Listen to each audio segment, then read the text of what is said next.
What's up, Dreamer Tribe? What's up, boys and girls? Welcome to the continuation of our beginners/newbie series for Story of Seasons, Friends of Mineral Town.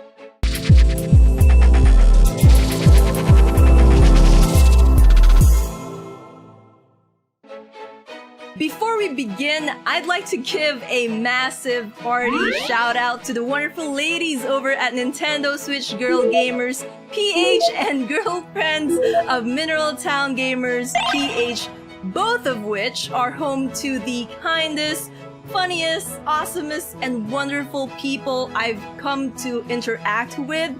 Thank you for the safe haven you guys are providing and for watching my previous video. Also, thanks to the people who have subscribed as well. Subscribed as well from that community. Keep on being awesome, girls. For today, I'm gonna be showing you guys a glimpse, maybe you can even call this a walkthrough, on what to do during the first year of spring and Story of Seasons, Friends of Mineral Town. Now, I could have made this like an entire season's worth of video, but for the sake of saving time, because I doubt you guys would stick around for one long video that walks you through an entire month. Ain't nobody got time for that. And all that shtick. We'll be doing this week by week. So let's roll the intro and get right to the heart of it.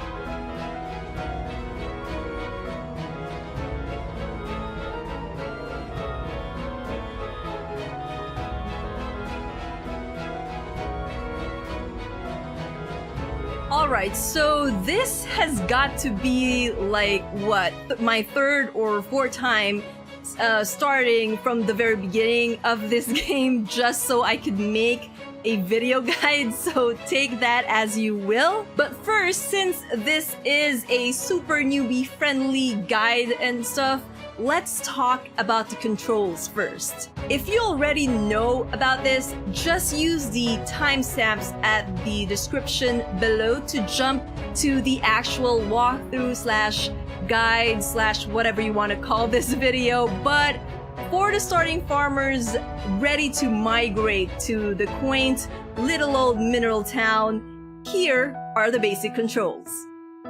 So the left analog stick is used to move our character, while the right analog stick is used to scroll through items and hold them. The directional keys left and right is used to scroll through the tools, while the up and down directional keys are used to change camera height and angle. The A button confirms our selection, allows us to talk to villagers and pick up items, as well as, hasten text speed if you press and hold it. B cancels whatever selection we have made and immediately closes a channel while watching TV. The X button is used to, use a tool we have equipped, while the Y button opens up the menu.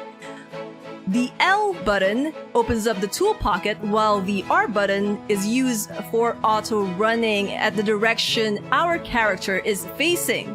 Pressing the ZR button along with the left analog stick allows us to strafe in that direction, while the ZL button is used as a whistle to call the attention of pets and villagers. The minus button opens up the farm map, while the plus button opens the town map. Now that that's out of the way, let's go to the actual walkthrough. Do note that I started this brand new playthrough with the normal difficulty setting. You can play under, simple mode if you want to make things easier for you, but this guide should work regardless of what mode you play under. Also, there is no correct way to play the game or wrong way to play the game. Per se, this guide is only meant to help make it easier for you, the starting farmer, and give you a general idea on, what things you should focus on during your first year. So, alright, let's go! After that nostalgia-inducing initial cutscene, you basically have no control of what happens during the first day, so just, enjoy reading through that text. Now, let's jump to day 2. I start by checking the weather channel.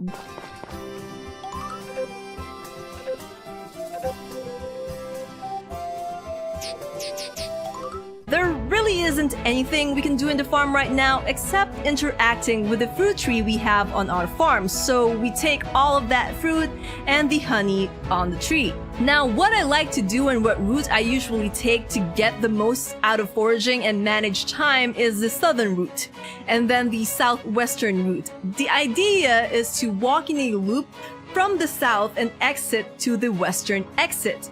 For this first day, if you are fast enough, you can even trigger Jennifer's cutscene.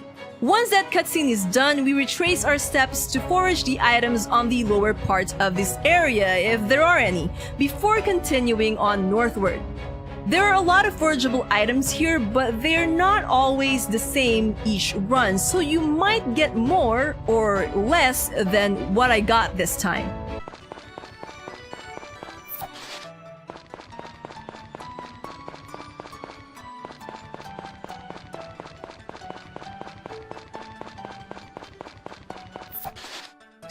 Then we loop back around, taking the path to the hot springs.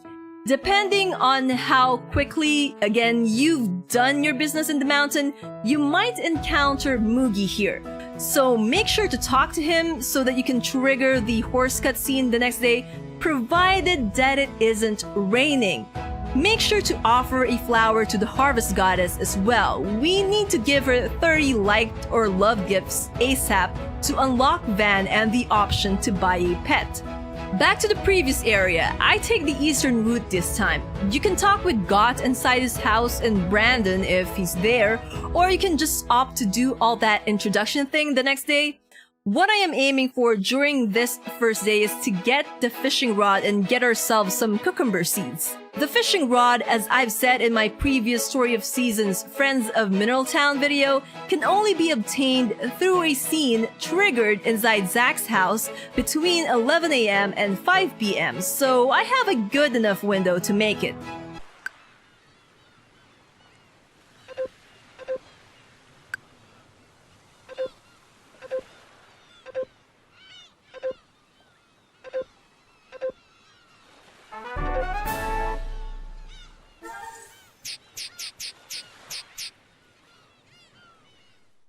Now that I've gotten the fishing rod, let's head to the store.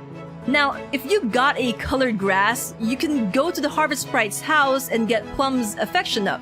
If not, just continue to the grocery store as I did in this playthrough. I'm going to be buying 2 bags of cucumber seeds, even though they are the most expensive of the bunch. Why? For the Kappa and the mystery berry. We need to give Kappa 10 cucumbers to get the mystery berry, and the cucumbers only grow during spring, so we have to make sure to store up to 10 of them to gift. Now, you can meet the other villagers if you want, or you can take the southern route and go through the clearing to forage whatever items you can find there before heading back to your farm. If you're fast enough, you can beat Zach there and ship all the items you have foraged in order to earn a quick buck for tomorrow.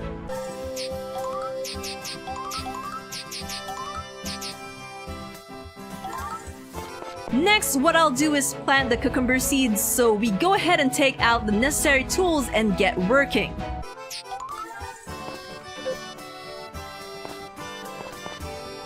You might be luckier than I am in this run and get yourself your first power berry, but if not, keep in mind that you can get one from tilling the soil.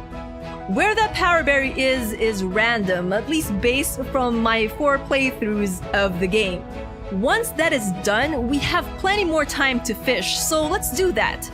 Now in this recording, I was lucky enough to land a single fish, but yours might be different. Small fishes sell for 50 coins, so netting a couple would really help. Once 11 PM, or if you want to push it to 12 AM rolls around, we ship whatever fish we have caught or trash we have snagged and head right to bed.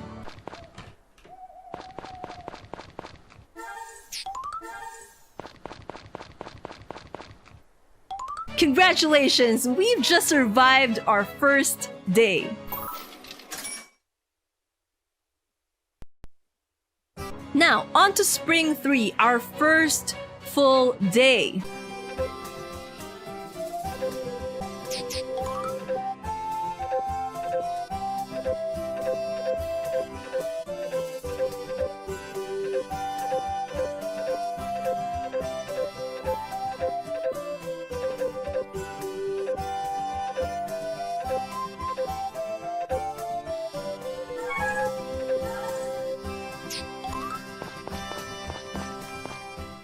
Like the previous day, I'm following the same route and doing the same things, but first we water the crops before leaving.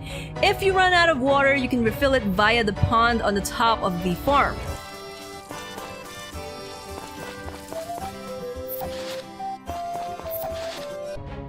Once that is done, I head south once again, following the path from the day before. Today, since the grocery store is closed and since we didn't meet Moogie, we're gonna make meeting Moogie and the harvest sprites our priorities. Those, and also meeting all the villagers that we can and triggering all the scenes we can with them.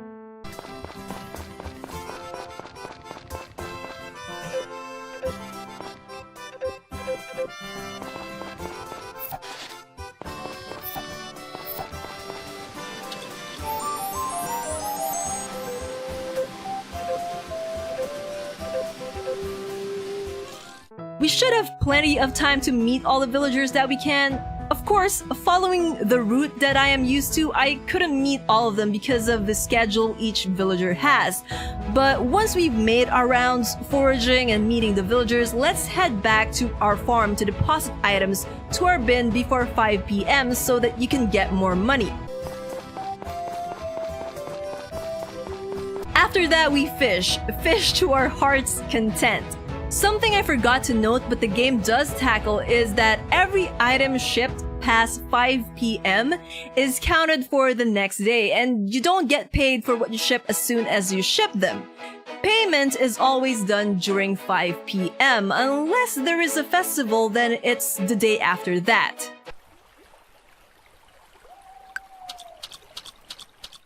Once we're done with fishing, whether you ran out of stamina or the clock struck 11 p.m., it's time to call it a day.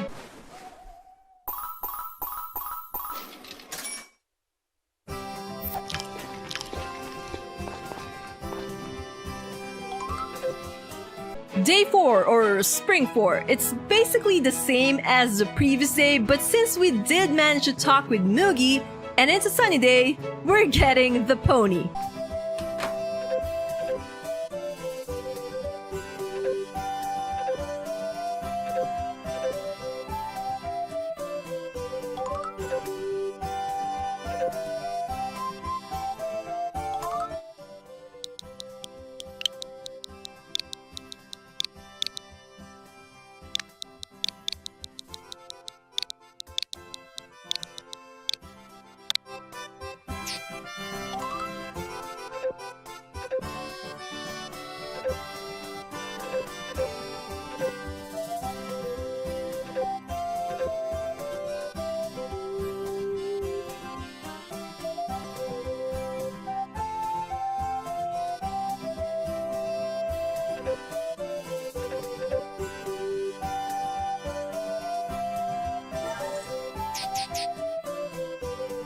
Now, with the addition of the pony, we have a new chore to complete, which is to talk to and brush the pony.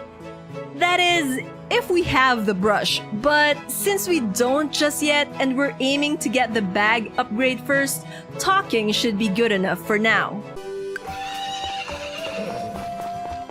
So once talking or petting the horse is done, we're off to water our crops and forage. Again, I'll be using the same path as I did before, talking to the villagers as I meet them and triggering the scenes whenever possible. And most important of all, giving a flower to the goddess. And since it is Spring 4, it's the birthday of one of the harvest sprites, Plum, so we'll be giving him a gift as well. Now, you can opt to buy a bag of seed from the grocery store. You can choose a potato or the turnip. The potato takes a while longer to grow but sells for a larger sum than the turnip, which grows quicker. I chose the turnip this time, but you can choose whatever one you like, or you can opt not to buy anything and just save up for the bag or the chicken. Anyways, once we're done with our rounds for the day, we should return to the farm before 5 p.m. to ship all the stuff we've hoarded.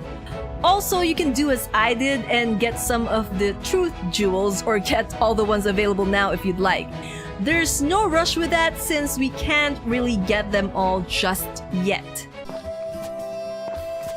Now we're going to plant our newly acquired purchase, but first let's clear up a plot to plant them in and water them as well. With that done and our stamina a bit low, I'm going to hop on over to the hot spring to get it back up so we can do a bit of fishing. There really is enough time to do all of these things.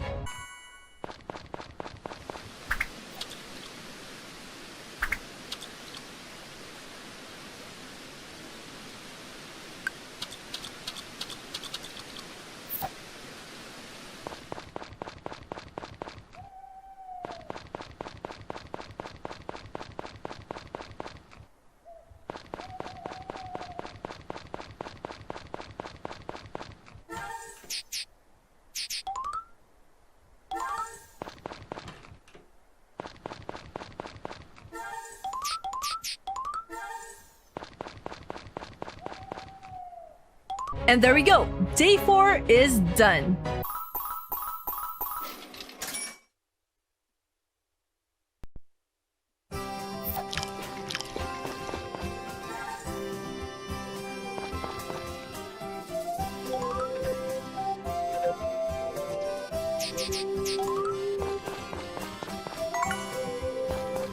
Now, the rest of the week is basically the same thing. Water the crops, tend to the pony, forage, shower the harvest goddess with gifts, befriend the harvest sprites, meet the villagers, ship items, fish, rinse, and repeat. I don't stress too much on how quickly I could get the villagers' affections up because in this version, they go up rather quickly. As you guys saw though, fishing is really lucrative early on in the game, so while your crops are still growing, focus on that and you should have enough money to buy a chicken and a bag. Which one you buy first is, again, all up to you. There really isn't anything important going on between the 5th of spring to the 7th, so there's nothing inherently missable at this point. One thing I'd like to stress, especially for those who want to go after Cliff, is that you have to befriend Mana and Duke and get them to as high affection rating as you can. If you fail to do so, Cliff might end up leaving. Still, since we are far off from the cutoff point for that to happen, there's really no need to go overboard with them. I just want to throw it out there is all. Anyways, that's it for this video on the first week of spring for Story of Seasons Friends of Mineral Town. I hope it gives you guys a good idea on how to manage your time and on what to do early on. You don't actually have to follow this to a T, but you know, it's good to have an idea on what best route to take and, you know, stuff.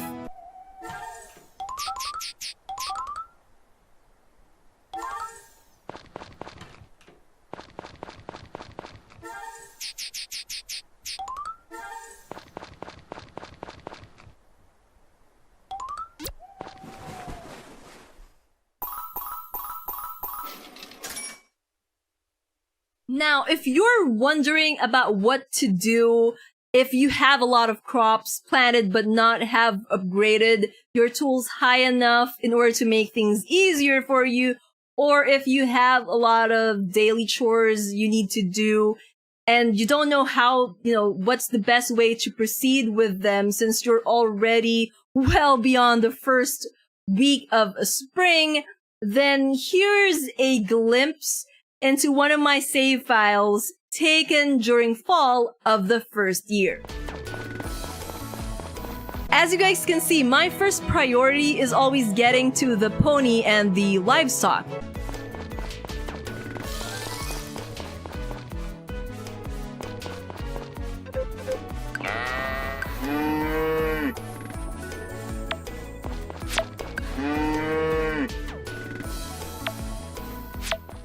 After I am done with them, I make sure to let them graze and then proceed to harvest whatever needs harvesting.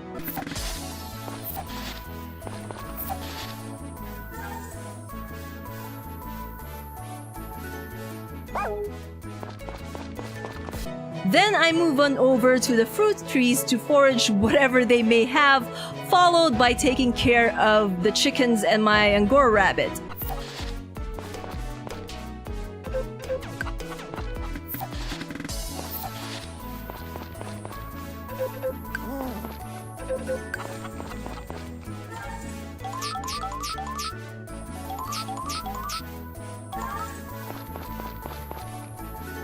I let them out as well to save on chicken feed and get their affection to raise higher. Now, when I ring the bell, I usually go inside the coop to make sure all of them gets to graze, because sometimes some animals get stuck and they don't end up getting any food in the process. I leave watering of my crops for later, especially if there is something I want to do in town.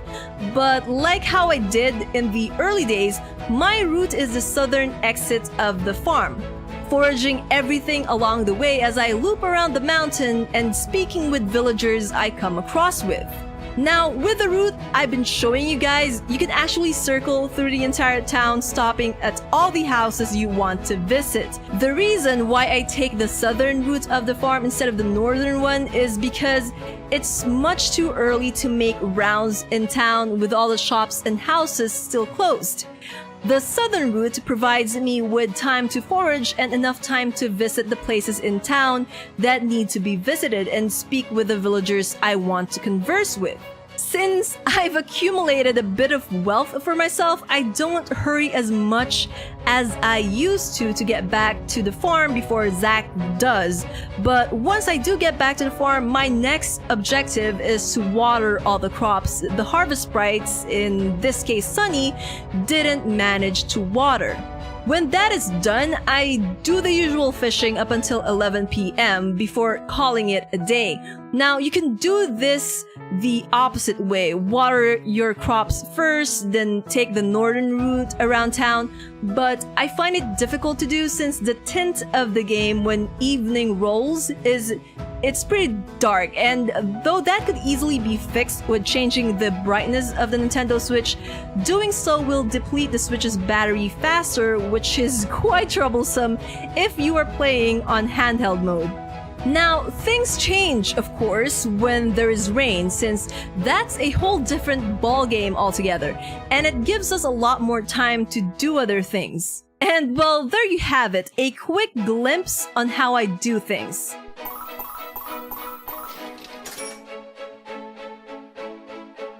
So I have a couple more videos coming up for this title, like the festivals, the other first weeks of the other seasons.